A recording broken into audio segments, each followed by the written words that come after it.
ಇದು ಇಂದಿನ ಅತಿ ದೊಡ್ಡ ಬೆಳವಣಿಗೆ. ಕಳೆದ ವಾರದ ಸತತ ಕುಸಿತಕ್ಕೆ ಬ್ರೇಕ್ ಹಾಕಿ ನಿನ್ನೆ ಮಾರುಕಟ್ಟೆ ಭರ್ಜರಿ ಚೇತರಿಕೆ ಕಂಡಿದೆ. ಹೂಡಿಕೆದಾರರಲ್ಲಿ ಹೊಸ ಭರವಸೆ ಮೂಡಿದ್ದು, ಇಂದು ಕೂಡ ಗಿಫ್ಟ್ ನಿಫ್ಟಿ ಪಾಸಿಟಿವ್ ಓಪನಿಂಗ್ ನೀಡುವ ಮುನ್ಸೂಚನೆ ಕೊಡುತ್ತಿದೆ. ಈ ಹಂತದಲ್ಲಿ ಮಾರುಕಟ್ಟೆ ಚೇತರಿಕೆಯ ಹಾದಿಯಲ್ಲಿ ಸಾಗುತ್ತಾ ಅಥವಾ ಮತ್ತೆ ಏರಿಳಿತಗಳು ಕಂಡುಬರುತ್ತಾ?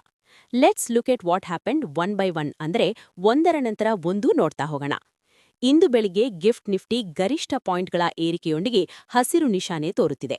ನಿನ್ನೆ ಭಾರತೀಯ ಮಾರುಕಟ್ಟೆ ಚೇತರಿಕೆ ಕಂಡಿದ್ದು, ಇಂದು ಕೂಡ ಆರಂಭಿಕ ಹಂತದಲ್ಲಿ ಅದೇ ವೇಗ ಮುಂದುವರಿಯುವ ಸಾಧ್ಯತೆಯಿದೆ. ಅಮೆರಿಕದ ಮಾರುಕಟ್ಟೆಗಳ ಸ್ಥಿರತೆ ಮತ್ತು ಏಷ್ಯನ್ ಮಾರುಕಟ್ಟೆಗಳಲ್ಲಿ ಕಂಡುಬರುತ್ತಿರುವ ಸಕಾರಾತ್ಮಕ ಬದಲಾವಣೆಗಳು ಭಾರತೀಯ ಸೂಚ್ಯಾಂಕಗಳಿಗೆ ಬೆಂಬಲ ನೀಡುತ್ತಿವೆ. ಇಂದು ಮಾರುಕಟ್ಟೆಯಲ್ಲಿ ಸುದ್ದಿಯಲ್ಲಿರುವ ಕಂಪನಿಗಳ ಬಗ್ಗೆ ನೀವು ತಿಳಿಯಲೇಬೇಕಾದ ಪ್ರಮುಖ ವಿಷಯಗಳು ಇಲ್ಲಿವೆ. ಮೊದಲನೆಯದಾಗಿ ಐಡಿಬಿಐ ಬ್ಯಾಂಕ್.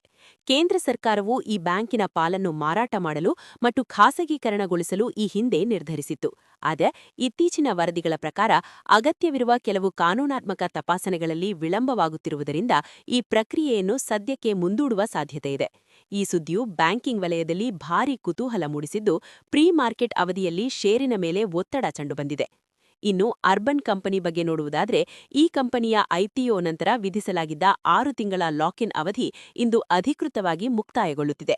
ಇದರ ಅಡಿಯಲ್ಲಿ ಸುಮಾರು 94 ಕೋಟಿ ಷೇರುಗಳು ಈಗ ಮುಕ್ತವಾಗಿ ವ್ಯವಹಾರ ನಡೆಸಲು ಲಭ್ಯವಿರುತ್ತವೆ. ದೊಡ್ಡ ಮಟ್ಟದ ಷೇರುಗಳು ಏಕಕಾಲಕ್ಕೆ ಮಾರುಕಟ್ಟೆಗೆ ಬರುವುದರಿಂದ ಪೂರೈಕೆ ಹೆಚ್ಚಾಗಿ ಚಲನವಲನಗಳು ತೀವ್ರವಾಗುವ ಸಾಧ್ಯತೆಯಿದೆ. ಮತ್ತೊಂದೆಡೆ ಟೆಕ್ ಮಹೀಂದ್ರಾ ಐಟಿ ಕ್ಷೇತ್ರದಲ್ಲಿ ಹೊಸ ಒಪ್ಪಂದ ಮಾಡಿಕೊಂಡಿದೆ. ಈ ಸಾಫ್ಟ್ವೇರ್ ದೈತ್ಯ ಕಂಪನಿಯು ಯುರೋಪ್ನ ಟೆಲಿಕಾಂ ವಲಯದ ಜೊತೆ ಸುಮಾರು $150 ಮಿಲಿಯನ್ ಮೌಲ್ಯದ ಬೃಹತ್ ಒಪ್ಪಂದಕ್ಕೆ ಸಹಿ ಹಾಕಿದೆ. ಕೃತಕ ಬುದ್ಧಿಮತ್ತೆ ತಂತ್ರಜ್ಞಾನವನ್ನು ಅಳವಡಿಸುವ ಈ ಯೋಜನೆಯು ಕಂಪನಿಯ ಭವಿಷ್ಯದ ಆದಾಯದ ದೃಷ್ಟಿಯಿಂದ ಬಹಳ ಮುಖ್ಯವೆಂದು ಪರಿಗಣಿಸಲಾಗಿದೆ. ಝೊಮ್ಯಾಟೊ ಕೂಡ ಸುದ್ದಿಯಲ್ಲಿದೆ.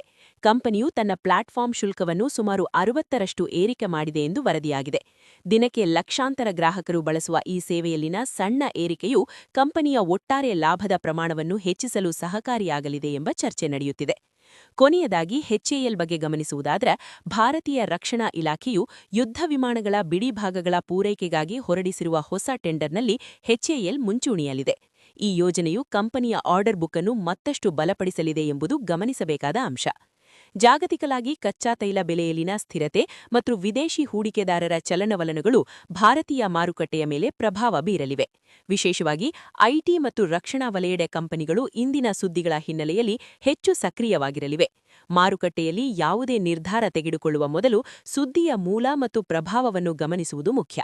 ಒಟ್ಟಾರೆಯಾಗಿ ಹೇಳುವುದಾದರೆ, ನಿನ್ನೆಯ ಪಾಸಿಟಿವ್ ಮುಕ್ತಾಯದ ನಂತರ ಇಂದು ಮಾರುಕಟ್ಟೆ ಸುದ್ದಿಯಲ್ಲಿರುವ ಈ ಕಂಪನಿಗಳಿಗೆ ಏಕೆ ಸ್ಪಂದಿಸುತ್ತದೆ ಎಂಬುದು ಕುತೂಹಲಕಾರಿಯಾಗಿದೆ. ಇದು ನಿಮಗೆ ಎಲ್ಲ ಅಪ್ಡೇಟ್ಗಳನ್ನು ತಲುಪಿಸುವ ನಮ್ಮ ಪ್ರಯತ್ನವಾಗಿತ್ತು. ನಾವು ನಿಮಗೆ ಇಂತಹ ಮಾಹಿತಿಯನ್ನು ನೀಡುತ್ತಲೇ ಇರುತ್ತೇವೆ. ನೀವು ಇನ್ನೂ ಸಬ್ಸ್ಕ್ರೈಬ್ ಆಗಿಲ್ಲವೆಂದರೆ ಈಗಲೇ ಮಾಡಿ. ನಮಸ್ತೆ.